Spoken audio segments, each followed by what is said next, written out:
Bonjour, c'est Josiane Joyce. Dans une vidéo précédente, je vous ai indiqué qu'en 1965, quand j'étais passé dans le couloir de Pigier, on m'avait fait tourner la tête pour ne pas regarder les garçons. C'est là que j'ai pensé qu'il y avait un truc qui n'était pas tout à fait normal. Comme je vous l'ai indiqué, mon papa est décédé en 1962. Et comme ma mère a dû aller gagner sa vie, puisque voilà, elle ne travaillait plus depuis 1947, il a fallu reprendre un emploi et donc, comme elle était précieuse en confection, elle est rentrée dans une usine. Là-bas, les copines lui ont dit: eh bien, t'as de la chance, tu es veuve et tu peux ouvrir un compte bancaire. Ah bon? Oui, moi je suis au courant, tu peux aller ouvrir un compte chèque postal. Ah? Eh bien, alors qu'est-ce qu'elle fait, ma fille? Elle va rue Palapra, ma mère va rue Palapra à Toulouse et elle ouvre son compte courant postal. La seule chose qu'elle n'avait pas compris, que quand on fait des chèques, il vaut mieux avoir la provision sur le compte. Bref, ça fait quelques soucis, mais bon, allez, moi j'étais quand même encore assez jeune. Et donc en 1962, j'étais en 6e au lycée Raymond Nave à Toulouse. C'est un lycée où on était 5500 élèves quand même, mais bon, maintenant il y en a beaucoup moins. Et donc, j'étais au lycée Raymond Nave, et juste avant on avait fait au mois d'octobre à peu près des tests de quotient intellectuel. Et j'ai eu la réponse en rentrant en janvier, après le décès de mon papa. On nous a donné le papier et j'avais un QI de 130. C'est d'ailleurs peut-être pour ça que ma mère l'avait dit, quelques années plus tard, m'a dit: je te paye le cours Pigier. Bon, enfin bref, ça a duré 5 mois et demi, et ça paye le cours Pigier. Bon. Mais en 1967, je m'étais dit, peut-être que je pourrais avoir une autre profession. Je m'étais souvenu quand même qu'un QI de 130, c'était pas trop mal quand même. Hein. Alors que j'avais que le certificat d'études, bien sûr. Donc je suis allé passer des tests psychotechniques à la FPA de Toulouse. Et puis les résultats étaient excellents. On m'a dit: oui, vous pouvez faire un stage de dactylo-facturière ou de secrétaire et de comptable. Mais je n'avais pas 18 ans, donc j'ai dû attendre d'avoir mes 18 ans révolus. Ce qui est arrivé, donc au mois d'août, j'ai eu mes 18 ans révolus. Et j'ai reçu un papier me disant de choisir entre un stage à Toulouse en septembre de sténodactylo facturière ou bien secrétaire et de comptable. Il fallait aller à Rodez, quitter la maison quand on est naïf, qu'on ne vous a pas enseigné à vous défendre dans la vie, à vous battre, que vous connaissez que l'usine. Oui, je me battais un peu entre guillemets quoi, contre les filles. Voilà, il y a toujours des difficultés avec les ouvrières, hein, on était plus de 500, donc il y avait toujours une pour détester l'autre. Mais bon, et donc partir à Rodez, enfin bref, au mois de mars 1969, je suis allé à Rodez et j'ai fait mon stage à 9 mois de secrétaire et de comptable. Voilà, je suis revenue enceinte de ma fille parce que, une fois encore, ma mère ne m'avait pas expliqué comment fréquenter quelqu'un et se protéger. C'était comme ça à l'époque, hein. On ne se protégeait pas parce qu'on ne nous enseignait rien. Et puis il n'y avait pas la pilule, elle commençait à peine à être en vente libre, mais ça, il n'y avait que les filles des universités ou des facultés qui connaissaient ce truc, pas moi. Donc, je vais chercher un emploi, et puis bien sûr, on était 50, 70, et quand il y avait une annonce, mais bon, déjà 50, 70 filles. Hein. Et bien évidemment, il fallait avoir de l'expérience. Moi, aucune expérience, même pas de stage, parce qu'ils ne faisaient pas faire de stage à l'époque. Et ça a été très difficile. Alors donc, je suis allé, je me suis tourné vers les agences intérimaires. Quand j'ai passé mon CAP, CFPA, hein, de secrétaire et de comptable, la prof de dactylo elle nous a dit: en tant que secrétaire, vous ne pouvez pas vous présenter à l'examen, ça je vous le déconseille fortement. Ne mettez pas des bottes, mettez juste des petites chaussures basses. Ben mince, à Rodez, avec moins 14 ou moins 18, sans les bottes et les gros collants à laine, Et le bonnet sur la tête, bah oui, c'était pas recommandé par le... Ah bon? Et ben, je dis, alors, oui, oui, oui, oui, mais bon, comme tout le monde a protesté, on était environ plus de 30, on a protesté, et alors la prof, elle a dit, bon, elle faisait partie du jury elle-même, avec le prof de comptabilité, bon, il faut être un peu gentil avec les dames, parce que, enfin, les jeunes femmes qui se présentent là, il y avait une partie écrite, et puis une partie où il fallait répondre aux questions. Et donc, ben, je suis arrivé avec... j'avais pas le bonnet sur la tête ni rien, mais j'avais les bottes. Et il n'était pas recommandé d'avoir des bottes. De la même façon, il n'était pas recommandé d'aller au café. C'était... on était taxé rapidement de filles faciles. Donc on buvait, on fumait pas, on n'allait pas au café, on ne buvait pas de la bière, et voilà, si on voulait ne pas passer pour une fille facile. Bon, moi, quand je me suis retrouvée maman célibataire, croyez-moi, pour eux, j'étais une fille facile. La preuve, en 82, il a été question de demander une autorisation de sortie du territoire à ma fille parce qu'elle devait aller avec son école catholique. J'avais mis dans une école catholique parce que déjà à l'époque, ça craignait beaucoup dans les lycées et les écoles publiques. Donc je l'ai mise à l'école catholique et ils avaient décidé d'aller faire un voyage à Rome pour aller voir le pape. L'école allait être reçue par le pape.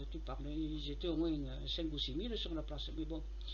Et alors bien évidemment, il fallait pas être en pantalon. Alors que ma fille, depuis l'âge de 2 ans et demi, elle refusait de porter les jupes. Chaque fois que je lui proposais une jupe ou une robe, elle disait non, non, non, non, et elle prenait le pantalon. Bon, et bien à la fin, je n'ai acheté que des pantalons, puisqu'elle ne voulait plus mettre des jupes. Mais là, c'était obligatoire et épouvantable. Il a fallu que, comme ma fille n'avait que des jeans, et il a fallu qu'elle se fasse prêter une jupe par une copine à elle. Elle était pas contente du tout, croyez-moi. Mais bon, et voilà, elle a vu le pape et c'est très bien comme ça. Et donc en 1982 ou 83, il me faut aller à la police pour faire une autorisation de quitter le territoire. Pour l'école, quoi, pour visiter la ville éternelle. Alors j'arrive avec mon carnet d'état civil, et le policier le regarde, il me dit fille mère. Non monsieur, on ne dit pas fille mère de nos jours, on dit maman célibataire. Il n'a pas trop aimé que je lui dise ça, croyez-moi, mais bon, voilà, ça avait un petit peu évolué, les mœurs avaient un peu changé. Mais ça a été quand même pas facile. Alors, pas besoin de rester en pantalon, enfin il fallait pas rester en pantalon, il fallait pas boire au café, il fallait pas fumer, il fallait pas boire de la bière. Quand vous alliez quelque part, il n'était surtout pas question de demander une bière quand on avait soif, même très tard. 91, 92, j'ai été dans une famille qui m'a reçu, il faisait une chaleur d'enfer à Toulouse, dans les 40 degrés. Il me dit, vous voulez boire quelque chose? Bah oui, qu'est-ce que vous avez? Eh bien, du Schweppes, du Fanta et de la bière. C'était pour le mari et les beaux-fils. Ben, j'ai dit une bière parce que j'avais une soif. J'ai vu la grimace qu'elle a fait, la dame, là. Et à côté de sa fille qui était là aussi. Elle a tordu la bouche. Bah, 91 quand même, non, 94, j'ai dit quand même. Ouais, mais oui, mais c'était dans un petit village du côté de Revel. Mais voilà, ça n'avait pas pénétré dans certains milieux du côté de Revel à l'époque, quoi. 1994 déjà, le fait de demander une bière, et bien voilà. Donc, vous imaginez un peu? Bon, donc on a pu, après mai 68, on a pu s'habiller comme on voulait, aller et venir, se mettre un pantalon si on avait envie, voilà quoi. Alors aussi, ouais, quand j'avais en 1970, ma fille avait quelques mois, et j'ai cherché un appartement pour ne plus être sous la domination de ma mère. J'ai pris un appartement et j'avais mon salaire donc à l'imprimerie. Et je me présentais à toutes les annonces qui proposaient un appartement. Et puis elle me disait, ah oui, une imprimerie, c'est bien, vous savez, l'imprimerie, les ouvriers à l'époque, ça a toujours été, enfin, depuis toujours, les ouvriers du livre ont toujours été des gens importants parce que, ben, en 1800 et quelques, 1900, c'était très, très bien d'être ouvrier du livre, ben, tout simplement parce qu'on savait lire. Hein. Il y avait tellement peu de gens qui savaient lire que c'était une aristocratie parmi les ouvriers. Et donc, voilà, je travaille à telle imprimerie et tout ça, bon, c'est bien. Bon, ben, madame, je peux vous louer l'appartement si vous voulez. Ah, vous êtes combien? Ben, je suis seule avec ma petite fille que je prends les week-ends. Comment ça? Et votre mari? Ah, ben, mon mari est décédé, enfin, juste avant qu'on se marie, et voilà, je suis seule avec ma fille. Ah, bon, madame, j'ai oublié de vous dire que j'ai loué, oui, j'avais promis l'appartement au cousin, arrière-cousin, du voisin, du cousin, du concierge. Et non, non, l'appartement n'est plus libre. Oui, oui, comme ça, tel que, les yeux dans les yeux. Et oui. Une autre chose aussi, pour vous dire. Donc, j'ai eu mon diplôme de secrétaire et de comptable. Mention bien, s'il vous plaît. Mention bien. Et je me présente à une petite entreprise qui faisait de l'autobilan, c'était tout nouveau, tout nouveau. Il était dans la même rue que moi, formidable, et ça payait pas du tout. J'étais juste dactylo, ça payait pas du tout, enfin, d'après ce que j'avais compris, après l'entretien. Et donc, voilà, mais c'était à côté, il n'y avait pas de bus à prendre, il n'y avait rien, j'avais qu'à marcher 500 mètres et j'étais au travail. Donc, voilà, je commence à travailler. Le deuxième jour, j'étais à l'essai pour une semaine. Le deuxième jour, je dis à la fille du patron, je dis écoutez, je ne vous l'ai pas dit, mais bon, maintenant je peux vous le dire, parce qu'il trouvait que j'étais vraiment quelqu'un qui tapait vite, qui était organisé, méthodique, c'était très bien, ils étaient contents de moi. J'avais un essai d'une semaine, mais justement la fille me disait, vous faites tellement bien votre travail, et vous allez vite, vous êtes rapide, vous en comprenez tout, qu'il n'y a aucun problème, on vous garde, quoi. Et c'est à ce moment-là que, comme une naïve que je suis, et je ne connaissais pas trop les lois, j'ai dit, ben écoutez, madame, je suis enceinte de 3 mois et demi, et dans quelques temps, et je devrais arrêter pour accoucher. Elle a rien dit, la fille, sur le moment, elle n'a rien dit. Le lendemain, je donne mon travail. Ah, mais une faute là, ah, mais une faute là, mais ça va pas là, et c'est pas bien si, ah, mais vous avez pas compris ça.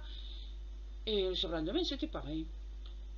En 3 jours, j'étais devenue la pire des pires des dactylos, bourré de fautes, bourré d'erreurs, bourré de tout. Ah non, non, on ne peut pas vous garder. Voilà. Ce n'est qu'en 1974, du temps du président Valéry Giscard d'Estaing, qu'une loi est sortie interdisant aux patrons de licencier les femmes enceintes. Voilà. Petit à petit, il y a eu de l'évolution, la société a bougé. Et c'est ce que m'a donné mai 68. Voilà ce que je tenais à vous dire. À bientôt, merci. Et n'oubliez pas, donnez votre approbation. Merci, au revoir.